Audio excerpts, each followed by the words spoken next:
Welcome everyone to the 18th webinar in the Governing for Reform in Aged Care webinar series.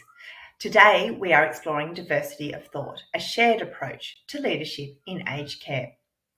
My name is Nikki Doyle, KPMG Australia's National Sector Leader for Ageing, and it is my pleasure to be your host today. I would like to acknowledge and pay my respects to the traditional custodians whose ancestral lands we are meeting upon today. Today I'm on the lands of the Guringai people of the Eora Nation. We pay our respects to elders past, present and emerging. We acknowledge the deep feelings of attachment and relationship of Aboriginal and Torres Strait Islander peoples to country. We also pay respects to the cultural authority of Aboriginal and Torres Strait Islander people attending from other areas of Australia. Today's webinar is about how you, your governing body and your executives can foster diverse leadership and diversity of thought to strengthen your organisation.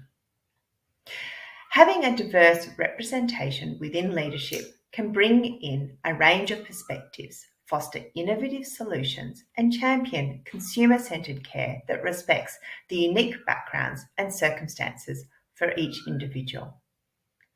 When leaders draw from a diverse range of experiences, they are better able to understand consumer concerns and preferences, address sensitivities, and identify potential problems in their service.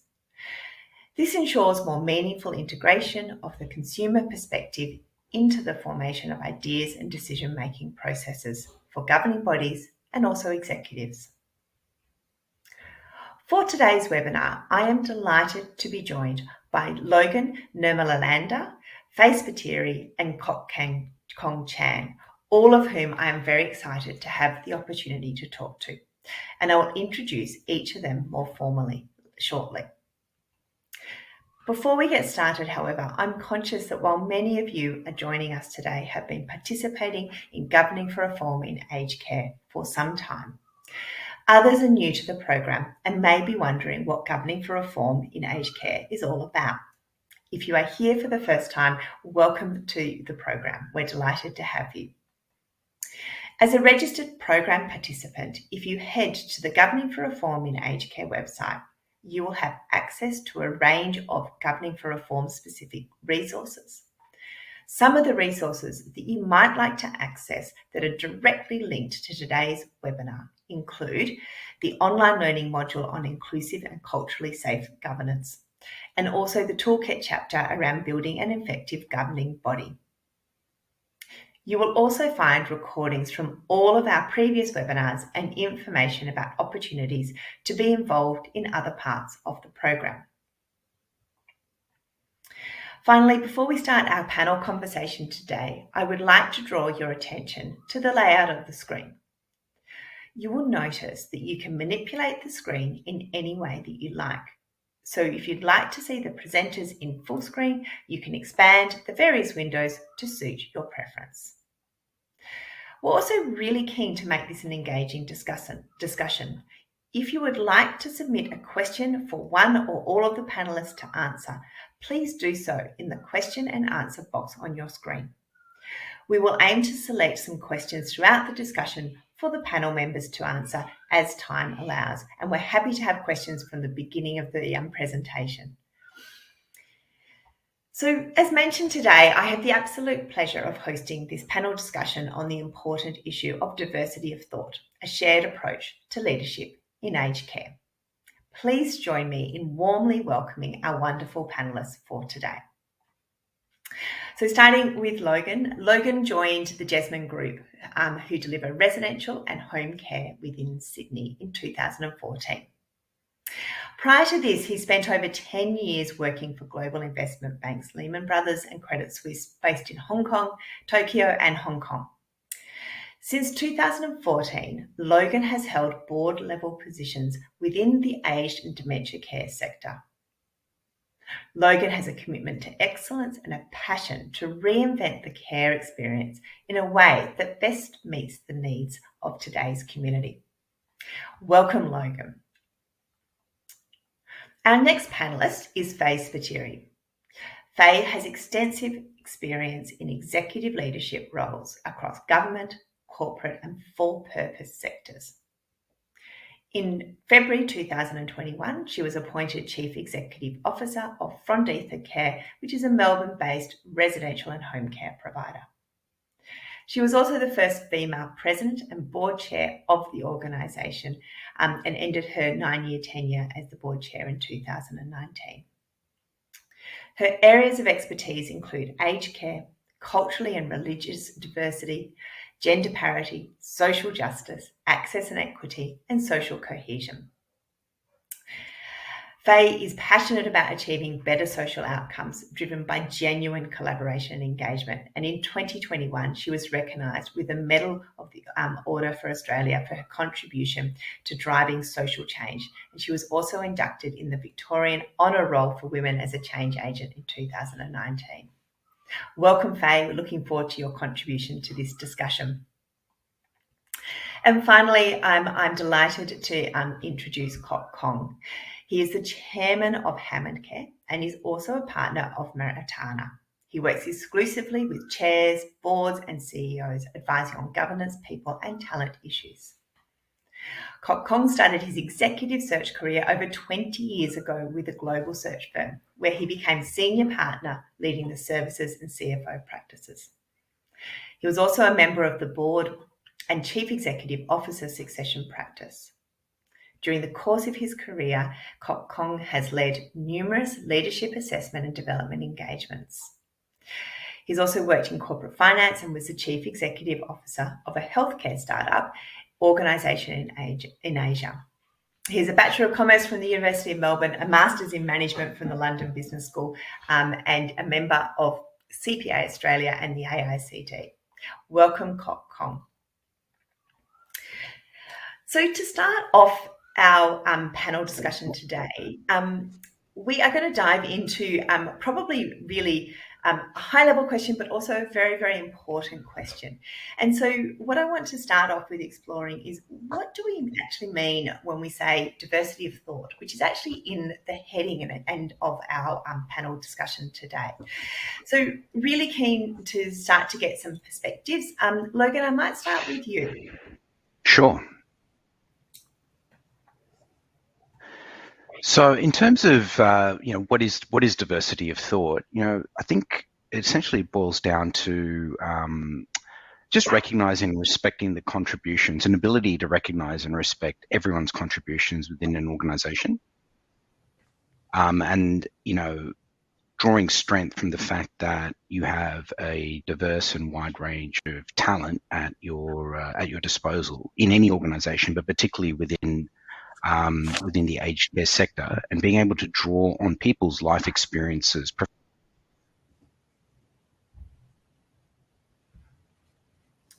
Oh, are you there, Logan?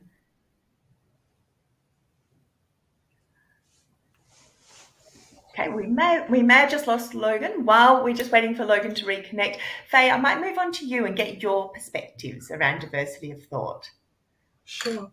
So it's a great question, a large question, a very important question. I think from personal experience, I think diversity of thought is really the coming together of equity, inclusion, and diversity in all its forms, in terms of bringing together people from different cultural, social, economic backgrounds who can share views on particular issues or matters, and then coming to decisions that using that collective thinking to make decisions that reflect, say, in aged care services, what the community, a community may want, what the market may want, what may be required in terms of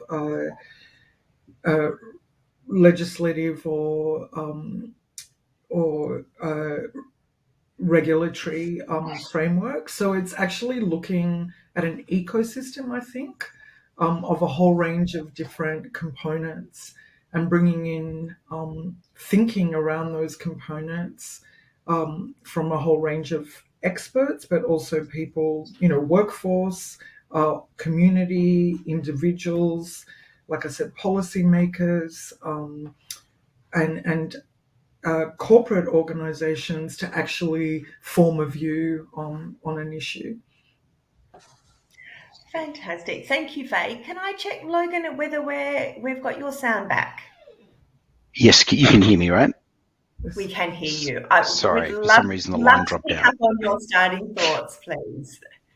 Sure. I mean, so I think what I was alluding to before was that, you know, acknowledging that there are multiple ways to dissect a problem and valuing the inputs of the collective talent pool that's available to us, to me, based on my experience over the last few years in aged care, but also my previous professional experience within the banking sector, I think that really is what summarizes and is what is the essence of diversity of thought and the value that's inherent to any organization's success. So it's really giving everyone a voice and acknowledging that everyone does have an input. Every stakeholder, no matter how junior or senior they may be, has an input into the organization's overall success. Fantastic. Thanks, Logan. Kong, I might come to you and change the question slightly. Interested in, first of all, what do we mean by diversity thought, but also from your perspective, but also interested about what's the difference between diversity and diversity of thought? How are they different, but how are they also linked?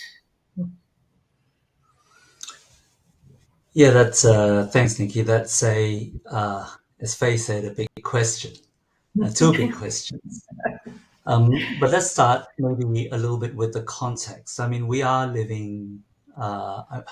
Every generation says they're living in a world of change, but I think, you know, having worked in the areas that I've worked at for decades now, we are going through much more change in this world than previously, and new change, new environments require new thinking, and therefore diversity of thinking is important because the old methods may not work anymore, and it is really important to figure out new ideas and new perspectives.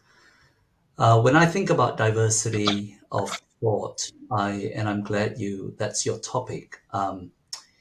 It is really about, when you think about the governance of an organization or the leadership of an organization, you're trying to achieve an end, and there might be several ends, and the ends would be, you know, the performance of the organization, its ability to meet its purpose for which it's set up, its ability to, you know, provide and manage stakeholders, but most importantly, its ability to deliver what it promises to its customers.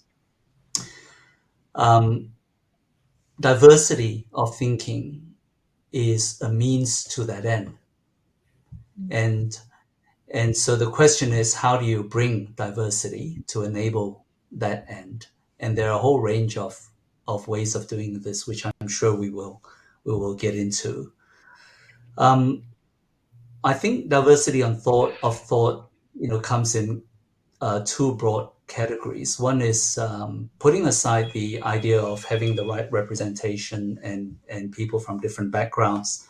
It is about the openness of individuals to be able to think about new ideas, and the ability to listen and the ability to say, well, that's a different thought from mine. How do I incorporate that into my thinking? And the other aspect of it is that ability to think outside of the box a little bit, you know, the parallel thinking and the learning that goes with that. And you asked about diversity of thought and diversity. I mean, there are several views to this, but the fact is, I think if we are pursuing the right diversity of thought to an end, which is the performance of the organization, we will end up with diversity, because, you know, quite often you need people from different backgrounds and different cultures, potentially different experiences, to bring different perspectives.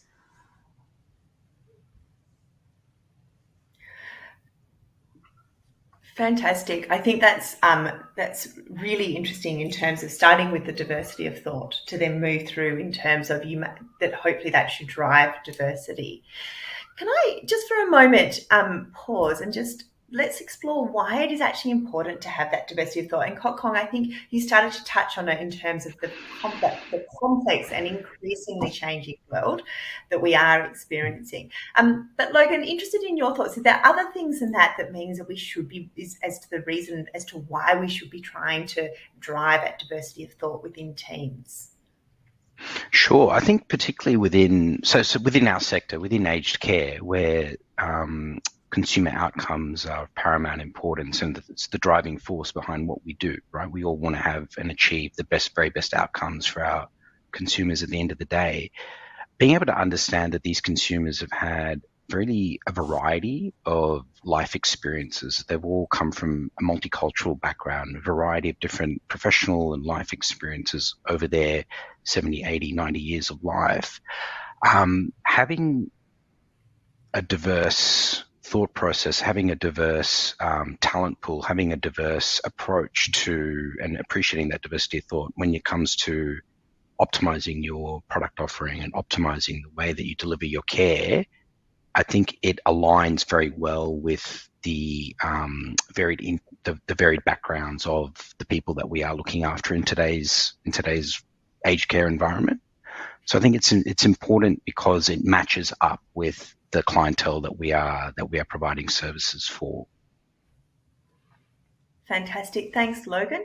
Faye, what about your thoughts? Why is it important to have diversity of thought within our teams? I think if I could sum it up in a short phrase, I think it's about challenging the status quo. So in an organisation such as From Dither Care, which has a 47-year history and connection to the Greek-specific diaspora. So our organisation was born out, From Dither Care was born out of a desire of community leaders in 77 to support those without means and make sure that they were respected and they had dignity, and hope in their third age.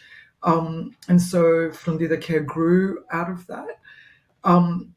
And it grew, I guess, if you like, from an organisation that had grassroots connections into now, I think we're an $86 million business with 850 staff and 200 volunteers, over 360 members.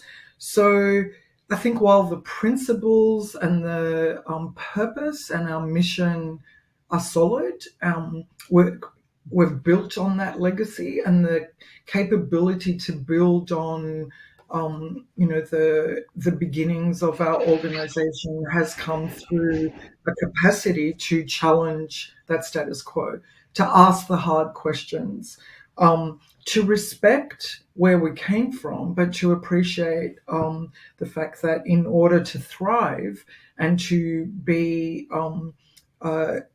to continue to serve the community that we're privileged to support, there has to be that respect for different ways of thinking and different ways of doing things, and to adapt, and to change, to take on the challenges, like Logan said, that we're faced with in, delivering care in not only a multicultural, diverse Australia, where I think it's, 1 in 2 people either are first generation or have a link to a first generation migrant, in terms of that cultural diversity, or have an Indigenous background. But it's how do you influence, lead, and build on legacy without asking the hard questions to be able to determine, where it is you're heading. And one of those things, how it's played out at From Dither, is asking a really important question of knowing that, our first generation elders, that segment is circling off. So the population is not growing in that 80 plus age group. So what does that mean for an organization like Frundi the Care that is embedded in the Greek community? And how do we continue to serve the needs of not just the Greek specific community, but the aged care community more broadly? So it's, again, circling back to challenging the status quo. What does it mean? Fantastic. I think that's already started to come through really strongly in terms of from the three panelists about that need to challenge the status quo and the need for diversity of thought to be able to bring that. Con, can I come to you and just ask you, what are some of the main challenges and barriers that you have experienced in terms of empowering diversity of thought within organisations? Well, I think it's it's comfortable for organizations to stay the same. It's also, if it's an organization that has been around for a long time, certain levels of uniformity is bred into those organizations, not by design, just by virtue of its heritage and length of time. And so it is necessary for organizations to constantly think about how it might challenge itself. And this is no different to what Faye has said earlier. And to ask the uncomfortable questions. So, can we do this differently? If, as we all know, the face of Australia has been changing in the last few decades with immigration and different cultures, how do we cater to some of the more diverse communities that have emerged in the aged group, for example? So that they're not easy to do.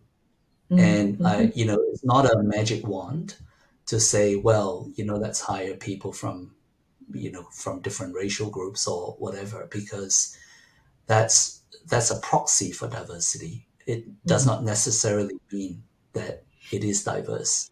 And that's why it is important to get back to this idea that individuals or people who work in an organization, whether at executive leadership or on the board, has the ability to look at new ideas and be able to think, well, is that a good idea or not? And to make some judgment around that, and to be able to accept insights from people who may think quite differently from them.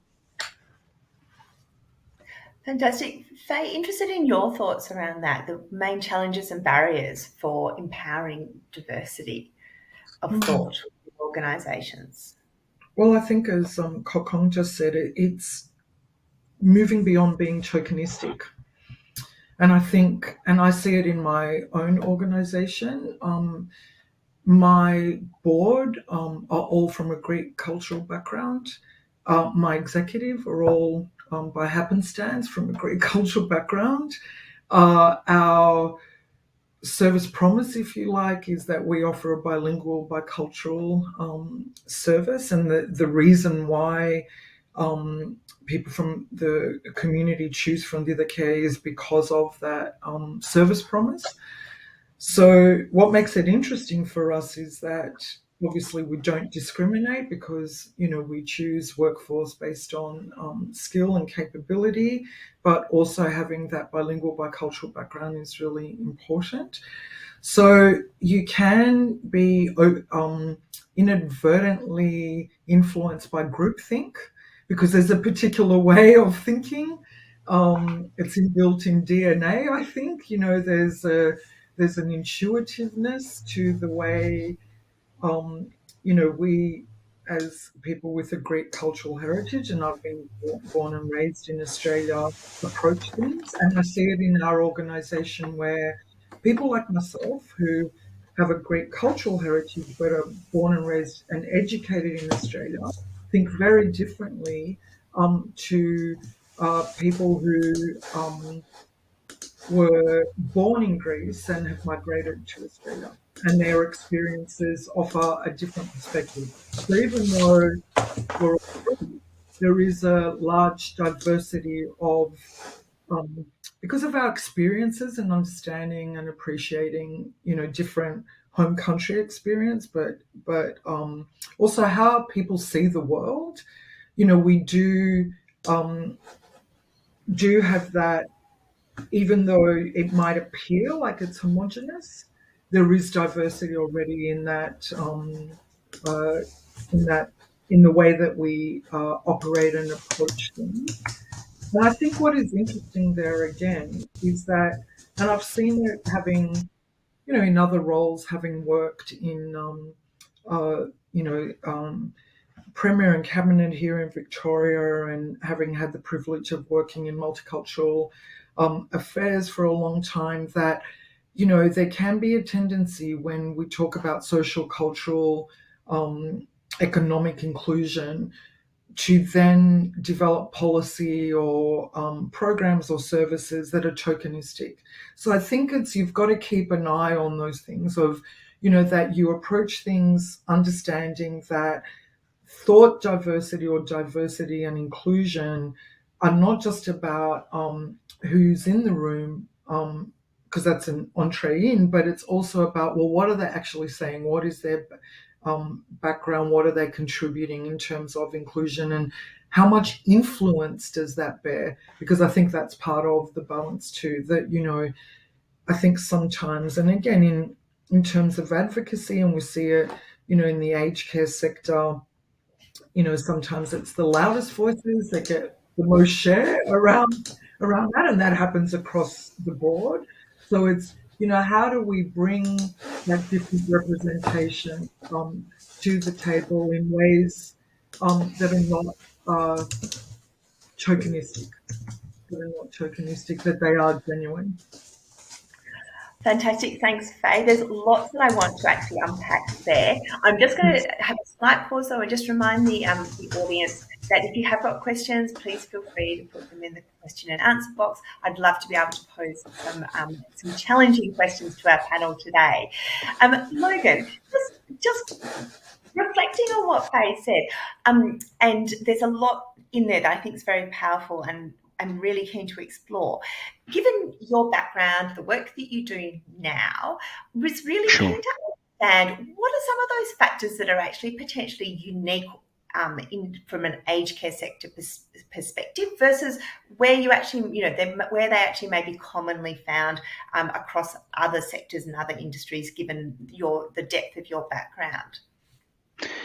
Yeah, sure. Look, I think what Faye was saying really resonated with me because, similar to Faye's organisation, ours was one that was founded 40 years ago to actually provide care to a specific community, which is the Sri Lankan and Indian, so the subcontinental community within Sydney, and it's slowly evolved from being a very small, single bed nursing home to something a little bit larger over the years. And within that context, it's become sort of this hub for the community to gather, to celebrate with elders, to have community celebrations and religious functions and what have you. So it's become a magnet for that. And so we get diversity in, I guess, within that context, because we've got we're bringing people from various parts of India, various parts of Sri Lanka and the other South Asian diasporas to this one home, and that's a wonderful thing. But in terms of, sometimes that can stifle diversity of thought, because oftentimes what we found, and what I've had to work with my team really closely on, is that people that have come to Australia from these backgrounds, they love the fact that they can sort of look after their elderly and they can be an integral part of the community in that way. But I think, unfortunately, the flip side is that they oftentimes they have this ingrained bias towards questioning authority or towards questioning the status quo. And so Faye's point about shaking up the status quo is a really resonant one, because I think that we've had to work really hard to empower our staff and our team members to not just take anything for granted, but rather to question and always look for ways to be, how do we make improvements? How do we optimize the experience for the workers, but also most importantly for our consumers and their family members. What do we do? How do we tweak things? And really getting them into that mindset of making these small incremental changes, but in totality, it has a big effect. But really trying to introduce that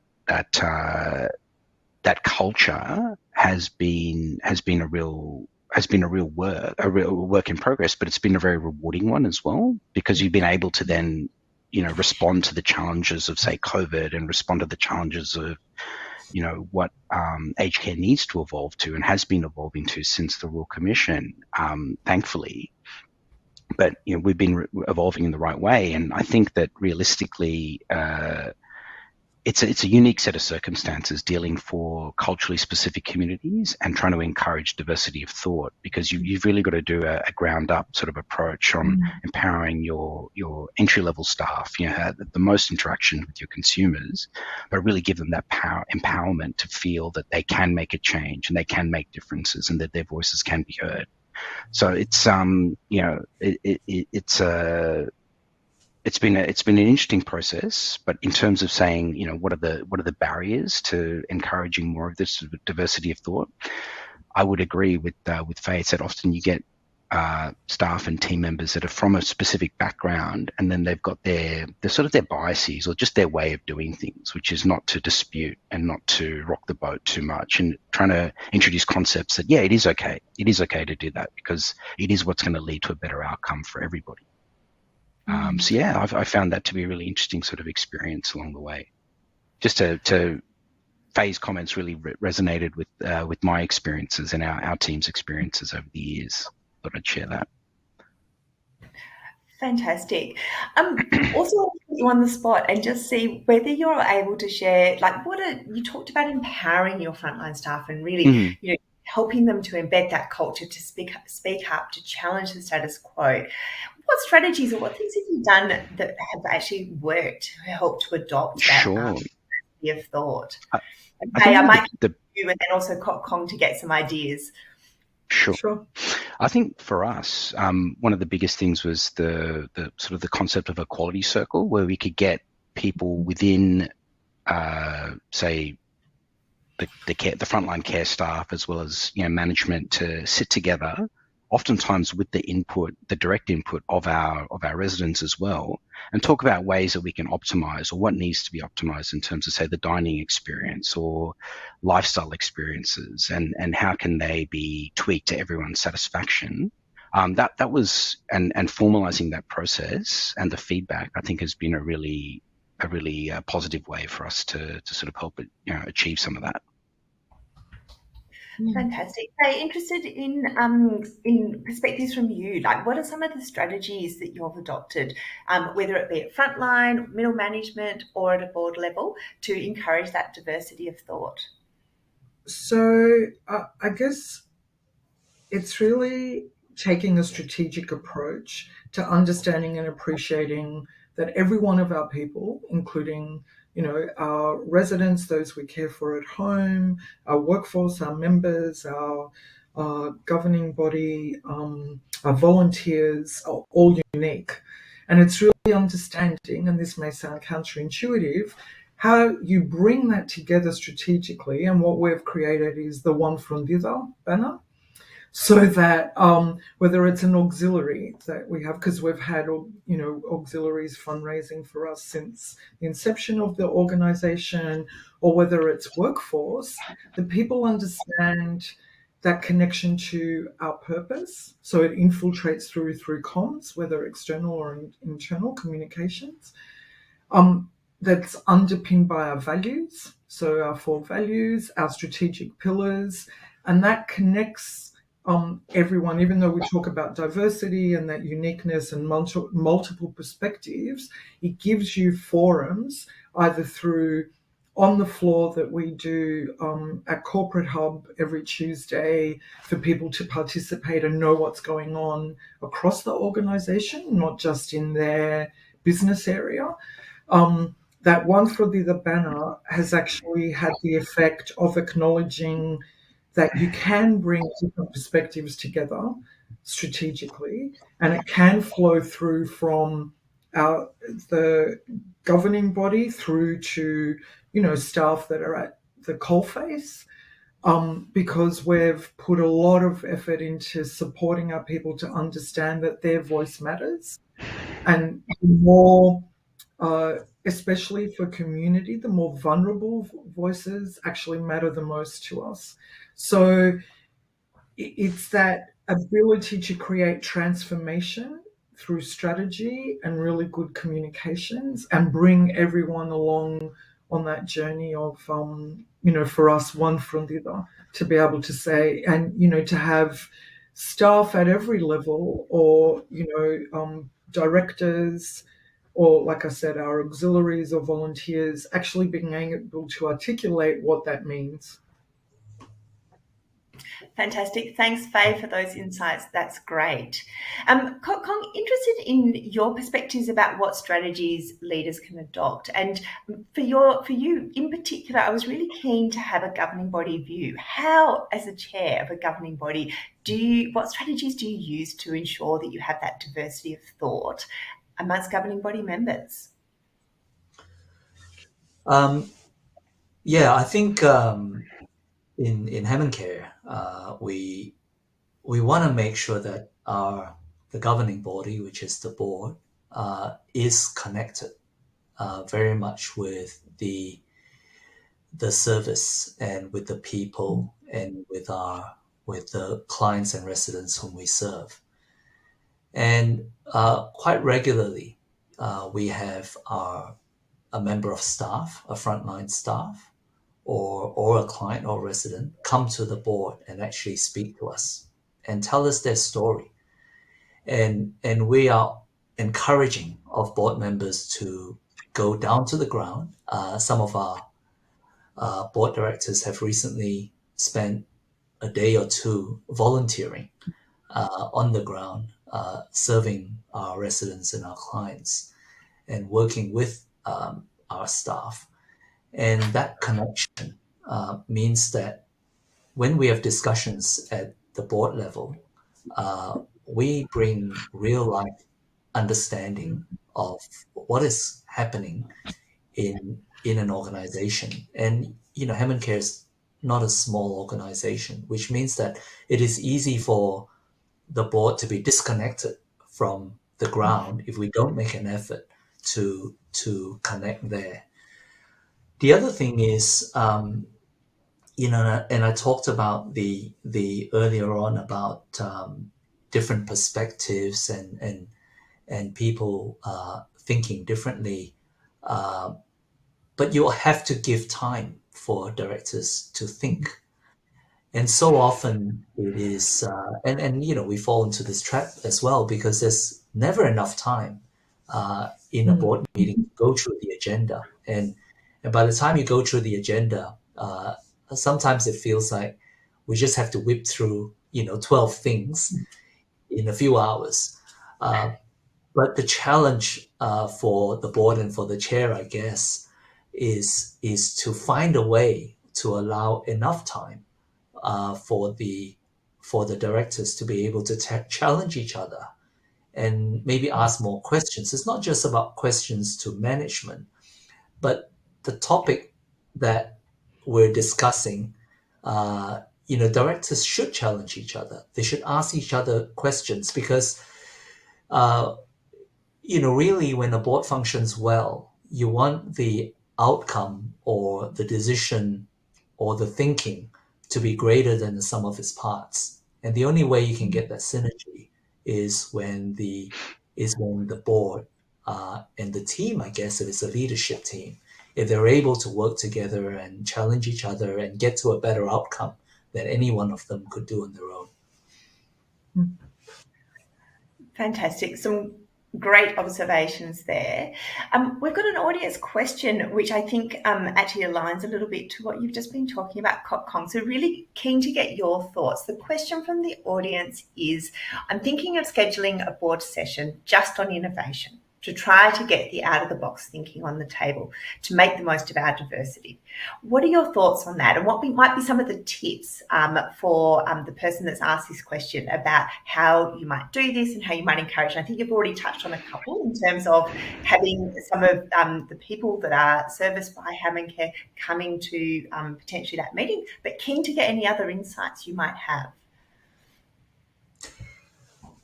Well, if you're running a session with your board, and it sounds like that is the question, what you've got to ask yourself is, how do you best get your board and the members of the board to participate in that discussion? And so, and not have it be derailed by any particular side issue. And that takes some, I guess, nuance, and it takes some, kind of nifty facilitation, which means that you've got to think about a framework and a process by which that could happen, and making sure that people stay on topic, but within that topic, allow the conversations to be had. One of the things to watch for would be which director is particularly quiet. And depending, if you have a multicultural board, people from different cultures have different levels of comfort with speaking up. And so, and maybe it's a personality thing. Some people are more comfortable speaking up than others. And the ability to tap into the more quiet ones just by asking them a question and bringing them out, you might find a gold nugget just sitting there waiting to be discovered. Fantastic, Con. That's a great tip. And as someone that will often tend to be quieter when I'm in a group of people, I really appreciate that as a tip as well. Faye, also interested in your thoughts around that question in terms of what might be some of the things to think about to get some out-of-the-box thinking on the table to make the most of that diversity of thought in a board session. Well, I think, and that's, again, really important in challenging status quo, and also bringing in, people outside of, say, the board, to, like Kokong was saying, that you bring in either elders or staff or people from community or, policymakers, for example. And we did that when we set up our 10-year strategic framework. So it was really interesting because when I came in 21 as CEO, I had said to my directors at my board at the time, I think we need a 20-year strategy and vision. And I think they all nearly had hyperventilated. So we don't know what's going to happen next year. How can we be talking about 20 years' time?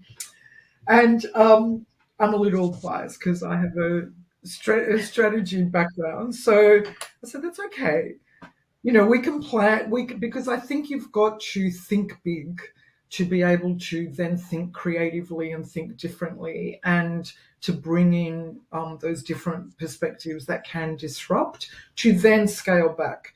And so we settled at Fundida on a 10-year strategic framework with 1, 3, and 5-year horizons, which gave directors more comfort.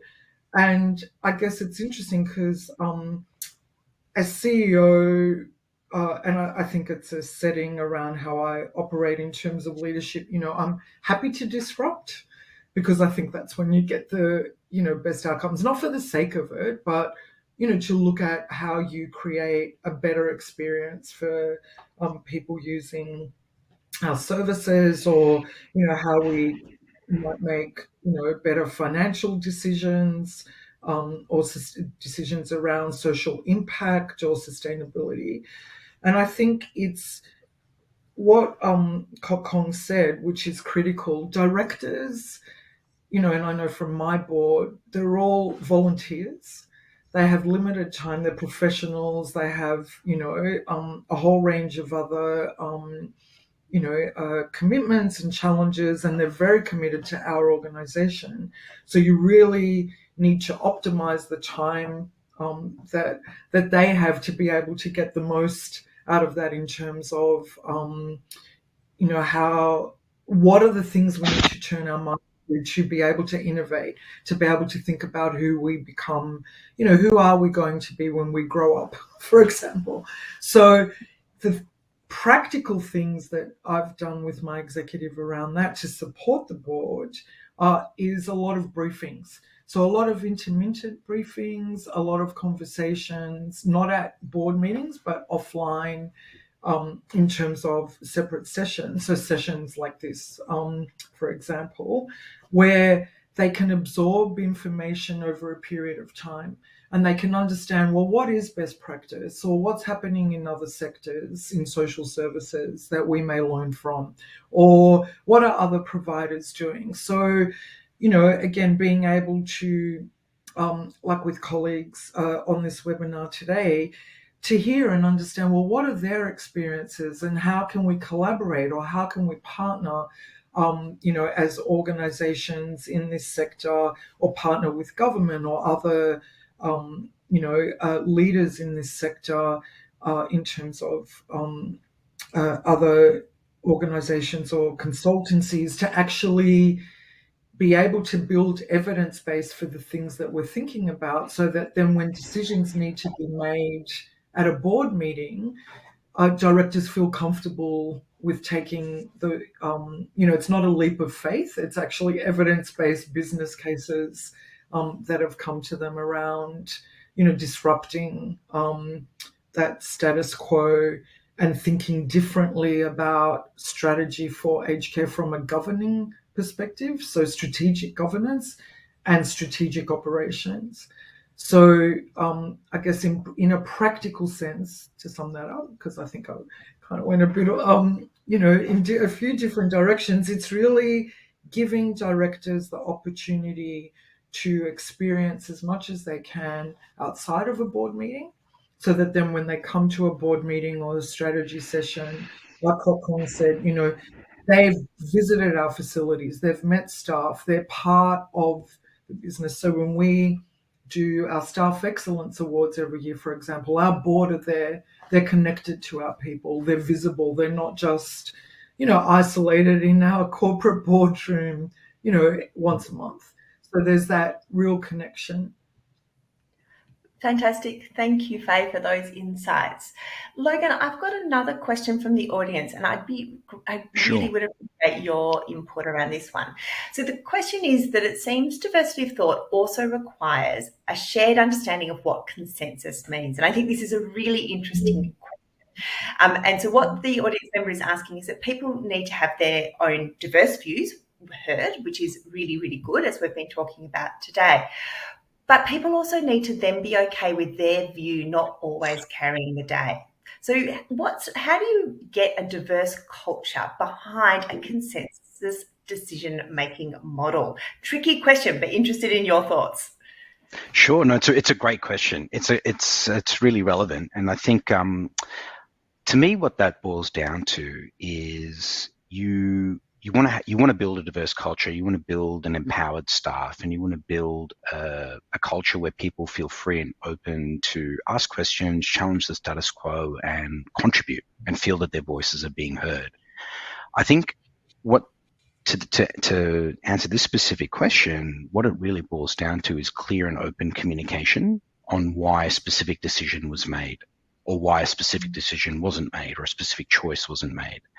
And I think oftentimes organizations, in their rush to get things done or to be efficient or to move forward, they may neglect, or they don't spend enough time properly detailing why a specific thing was, may need to be done, but also why another course of action may not have been taken, or alternative courses weren't taken. And I think having that open sort of discussion, or that open dialogue with all your stakeholders is probably, to me, and in my experience, probably the clearest way of addressing this sort of an issue, where on the one hand you do want everyone to continue to make their contributions and their inputs, and you want them to feel empowered to do so. But on the other hand, you can't have a car has one driver. You can't have too many people, steering the direction of your organization. There has to be a thing, but you have to, I think, as a leader, as a governance committee, as a board, the onus is on us to explain very clearly and communicate very clearly why decision A was taken over decision B, and what the expected outcome is of this versus that, so that people can over time gain a better understanding of the collective decision making processes that go on at a board level or at a leadership level. Fantastic, thank you, Logan. I think some great advice in that response for the person from the audience that asked that question. So I think, Faye, just to come back, a couple of questions ago, you were asking about a banner, and a few audience members have asked for you if you can repeat or clarify what that actually was. So just very briefly, just cover what the banner was. Of the one from Dida? Is that yes? Yeah, one from Dida. Okay, so I guess my observation, and I think I'm in a unique position, having been on board for 9 years, and then leaving the organisation and coming back as a CEO. I've had the opportunity to observe and engage with the organisation in very different ways. And coming back as CEO, what I observed was there was our team, and this was, during the pandemic, so it was understandable, but the organisation across our sites, community services, corporate hub, volunteers, members, board, worked in silos, right? So whilst, in principle, we had our values, which had been embedded for some years, and our ethos of bounty of care, everyone was operating like fiefdoms, I guess I could say. So there wasn't that integration and sense of, so there was connection, because I did a culture survey to understand, well, what are some of our issues? Where do we sit on a whole range of things? And whilst our people, and this was workforce and board, had a strong connection to our purpose and our mission, they didn't have a connection to, say, making to the organization as a whole, if that makes sense. So it was a bit disconnected in that way.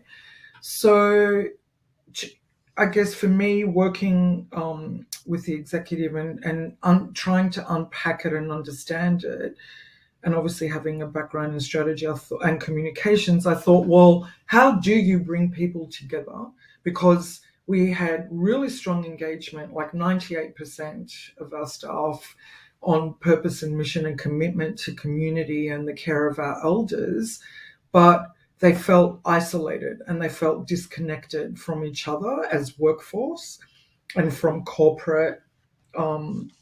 So we conceived of the One Frondida banner, meaning that no matter where you work in the organization or how you intersect with the organization, like I said, be it an auxiliary or volunteers or, workforce, like our staff, our team, it all sits under One Frondida. And what One Frondida means is that there is no wrong door, right?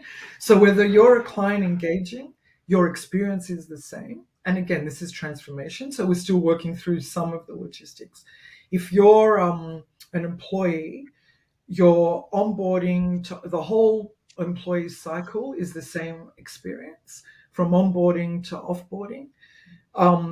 Your contribution, in terms of workforce, is recognized no matter what your, whilst we observe hierarchy, everyone has a voice. And the way that we ensure that under One Frondida, for example, is we implemented TellTouch, which is a feedback system, both for residents, families, but staff as well.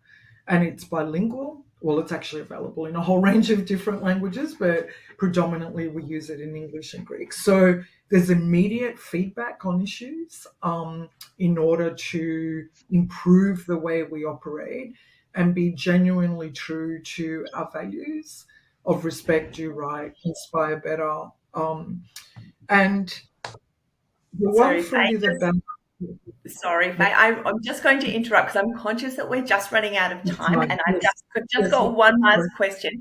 But I will say I am sure if people would like to know more in terms of, I'm sure Faye would be very happy. Happy to, because it is quite complex, as you can see from my answer. It is fantastic. Can I, last question, can I have, what are one or two main actions that the audience can potentially take away from today? So Kok Kong, I'm going to start with you, go to Logan and finish up with Faye. So one or two actions, please. Well, I would say that a very key thing, especially if you're on a board or you're chairing a board, is to think about how you help board members to be educated and how you help them to keep evolving and renewing their knowledge and their thinking. The more renewal that goes on, the more that helps with diversity and helps with parallel thinking. Fantastic! What a great insight, Logan. What's your one or two things? Sure, that was a good point. I think keeping consumer satisfaction at the forefront is always going to help drive incremental change, which is how you ensure long-term success. Fantastic. Great insight. And where you draw your information from is very important. Yep. And I think, sorry, Faye, one thing from you. Yep. I think it's how you underpin your values and purpose and mission with the infrastructure to make those things a reality. So it's how do you bring those intangible things to life through a relational approach. Amazing. What three great insights. Can I just say a very big thank you to Logan, Faye and Kok Kong. That has been an amazing session. Certainly some of the things for me was that I've taken away is really around the diversity of thought, about being open to think about new ideas, but also thinking about how you can actually bring them into your own thinking.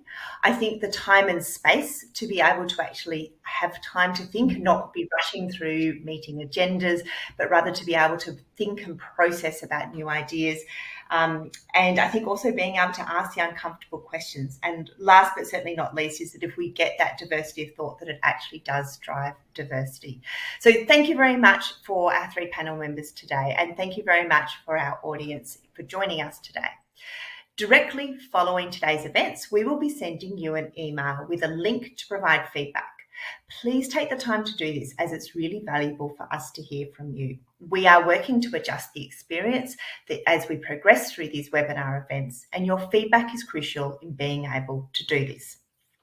Please also ensure you have completed the diagnostic tool if you have not already done so. And as mentioned earlier, some of the related learning activities shared in the reminder email for this event include the online learning module on inclusive and culturally safe governance and the toolkit chapter on building an effective governing member. Please make sure you join us for the next webinar, which is scheduled for the 8th of November, where we will be focusing in on making bold decisions for a successful future.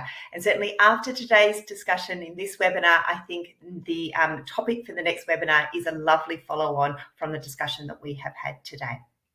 Thank you very much for joining us today.